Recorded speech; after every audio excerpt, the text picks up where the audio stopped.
Hi friends, and welcome back to the Genres Make-Along, where we are working on our Storyteller Wrap, which is the knit wrap as part of the Make-Along. At this point, you should have completed all of your colorwork stripes. I'm sure your wraps are looking so beautiful already, and you should have also finished the following stockinette section. As you can see, we are starting to take up nearly all of the length of our needles here, so stitches are going to start to get pretty bunched up on the cord. You're welcome to switch to a longer cord if that bothers you. Like I said, I'm using a 47 inch. I think I could probably go up to a 60 inch or even longer to have the stitches comfortable on my needles. But of course they can scrunch up quite a bit. So if you've got a shorter cord, it's still going to be possible to use it throughout the rest of the wrap. You just might have some tight stitches on your needles, or they'll be really close together.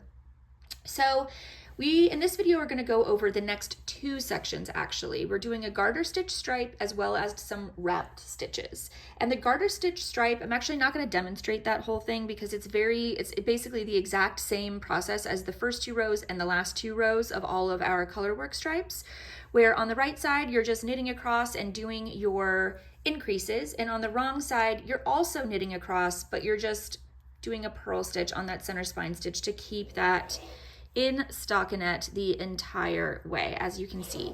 So I'm gonna go ahead and work that for that garter stripe, and I will meet you at the end of those two rows. Okay, that was quick and easy, and now we are moving on to the wrapped stitches section. So I'm going to cut my contrast color one because I will no longer use it. And before we started this garter stripe, we did not cut our main color because now we're going to go ahead and carry that up for use with the wrapped stitches section. All 6 rows of the wrapped stitches section will be done using our main color. So we will go ahead and chop this one off. And now, once again, the first 2 rows of the wrapped stitches section is just like our stockinette section here. So again, I will not be showcasing that. These should be 2 rows that you're very used to at this point. We're gonna work our normal knit row on the right side and do our increases, and on the wrong side we're going to knit those first and last 3 stitches and purl across everything else except, well, including that center spine stitch. So it's just going to be on the wrong side knitting both the first and last 3 stitches and then purling the rest of the row. So I'm going to complete those first 2 rows using my main color now, and I'll meet you at the end. Okay, we are back and we are ready to work our wrapped stitches row. On this row, we're going to be doing some new techniques, and it's going to be important to keep our tension quite loose as we do the wrapped stitches to prevent the fabric from pulling or puckering. Similarly, how we wanted to keep a loose tension when we were doing all of our slip stitches on these colorwork rows, also to prevent the pulling on the back because those floats can tighten things up quite quickly. And in this row, we're going to be wrapping 3 stitches. Technically, it's 4 stitches, but 3 stitches with our decrease. And it can pucker a lot, so it's going to be very important to keep those stitches loose. I will point it out again when we get to one of the wrap stitches, but I just wanted to mention that at the top as well. Okay, so let me try and get some of this out of the way so we can see as clearly as possible here. So we're continuing on with our main color, and as always, we will knit our first 3 stitches, slip that stitch marker and do our increase. And now we're diving right into our repeat, which is a yarn over, knit 1, knit 2 together, knit 1.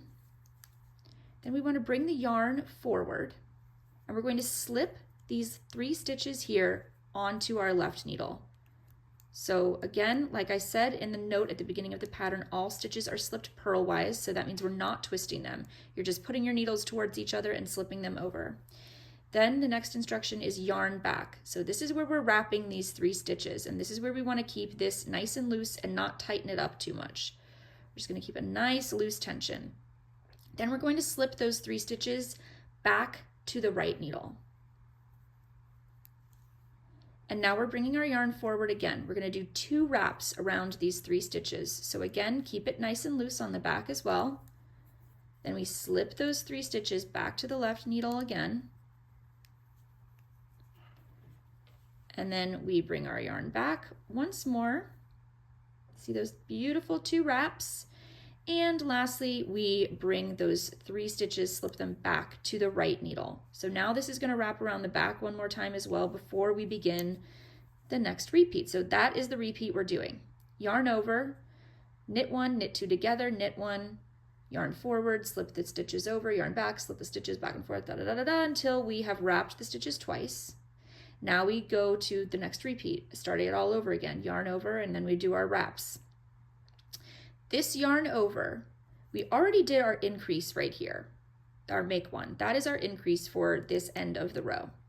The yarn over is adding a stitch, but that's because we knit 2 together to create this center stitch right here. So the yarn over is actually canceling out that knit 2 together, okay? So this is going to be important as well to remember that on this half of the row, our repeat starts with a yarn over. When we get to the second half of the row, the repeat's going to end with a yarn over, and it's important to remember that so you don't skip one of your yarn overs and get your stitch count messed up, okay? So this row begins with a yarn over, then we do our wrapped stitches, and we're just going to continue that process all the way down until we get to our next marker. So I'm going to do a couple more of these with you. So we yarn over, knit 1, knit 2 together, knit 1, then yarn forward, slip 3 stitches to the left needle, yarn back. Move those stitches back over to the right needle, yarn forward, slip them back to the left needle, and yarn back. And there's another repeat once we've slipped those back to the right side. So now you can really see those wrapped stitches starting to take shape. Let's do another one. So we yarn over first, which is technically just bringing the yarn forward, honestly. Then we knit 1, knit 2 together, knit 1, yarn forward, slip 3 stitches to the left needle, yarn back. Slip those same 3 stitches back to the right needle, yarn forward, back to the left needle, yarn back, and finally back to the right needle. Here we go, 3 sets of wrapped stitches. So again, we're just going to continue this process all the way down until we get to our center spine stitch. So that first marker, yarn forward, that first marker at the center is where we are working up to. And we should end our repeat on these series of 3 wrapped stitches, okay? Because this repeat began with a yarn over, it's going to end with these wrapped stitches. So I'm going to meet you when we get to that marker.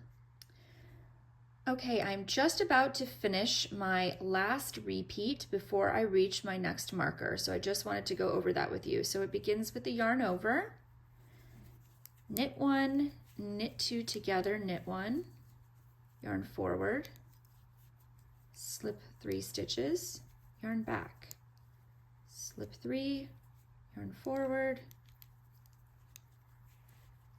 slip 3, yarn back, slip those stitches back over.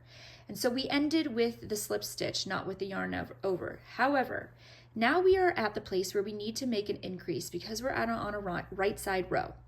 Normally we would do a make 1 right here. However, to keep the visual effect of these yarn overs separating each of our little bundles here, we're actually going to use a yarn over as our increase on this row. So we do a yarn over before we slip that stitch marker, then we knit 1, and sometimes this stitch marker, by the way, can slip over one of these 2 stitches because of that yarn over. It gets kind of loose around here, so just make sure you're paying attention to which stitch is your center spine stitch when we return on the following row. Then we're going to slip this marker, and to keep things symmetric and a mirror image down this center spine, we're also going to do a yarn over for our increase on this side, this left side of the center spine stitch. And now we will begin our repeat going down this left side of the row. So remember, it is the opposite as the one on the right side. So instead of starting with a yarn over, we're going to start with a knit one.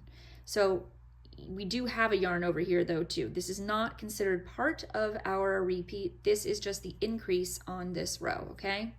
Our repeat is first the wrap stitches section. So knit one, knit two together, knit one, yarn forward, slip those over, yarn back, slip them over, yarn forward, slip them over, yarn back, slip them over, yarn over. Okay, so our repeat on this side ends with a yarn over. So make sure we're going to continue that repeat all the way down until we get to our marker at the end of the row. We're going to end with a yarn over, but then we still have to make our increase on this end. That yarn over is what is canceling out the knit two together as part of our repeat, part of that wrapped bundle. So we'll go over that again when we get to that side of when we get to the end of the row. I'm going to continue with my repeat down this side and I'll meet you there. All right, here we are towards the end of our row and I just have one more repeat to do. Knit one, knit two together, knit one, yarn forward, slip 3 stitches, yarn back, slip, yarn forward, slip, yarn back, slip those over, and remember that this side the repeat ends with a yarn over, so don't forget to do that. Now we are going to make our make one right, because this yarn over is an increase, but it is the one that is canceling out this knit two together here. We need to make up a stitch because we decreased one with that knit two together. And now we'll do our increase for the row, which is a make one right. And slip this and finish it off with 3 knit stitches. Now the next row is a simple stockinette wrong side row, but we're going to be working into these yarn overs, so I'll just do a few stitches with you here to show you in case you're not familiar with working into a yarn over. So we begin with our knit 3 before we get to that first marker, slip it, and now we're going to work all purl stitches across. So when you work into a yarn over, you treat it just like a regular stitch. So you're going into the front leg of that, just like you would a regular stitch. So this row is exactly the same as any wrong side row of our stockinette section. Again, with the difference that you are working into those yarn overs. So when you get to the yarn over, just make sure you're working into it and you're not letting it fall off that left needle. So you could do this row a little bit slower than usual just to ensure you're not dropping any of those yarn overs. Because they're not anchored to anything below them, it's really easy for them to just fall off the needle. So just pay extra attention on this row to make sure you don't lose any stitches, and you can count your stitches as you're going too. Remember that you should have the exact same number of stitches on your right side of the wrap as on the left side. So you always want to end total with an odd number of stitches because you have that center spine stitch as well. But each side of the wrap should have the same number of stitches. So this is one of those rows, this previous row, where our stitch count can go off because we are missing a yarn over somewhere, because we accidentally did the wrong repeat, or we started on the wrong part of the repeat or ended on the wrong part of the repeat. It's very easy to add or decrease, miss a stitch on that previous row. So I like to always count my stitches on the following row after something like that to make sure that I still have the correct stitch count. Okay, so after this row, we've got just 2 more regular stockinette rows, still working with our main color. And I've gone over those rows many times already, so I won't be doing a video for them. However, when we are done with this section, we will be moving on to the color work band. So in the next video, we will go over the big color work band.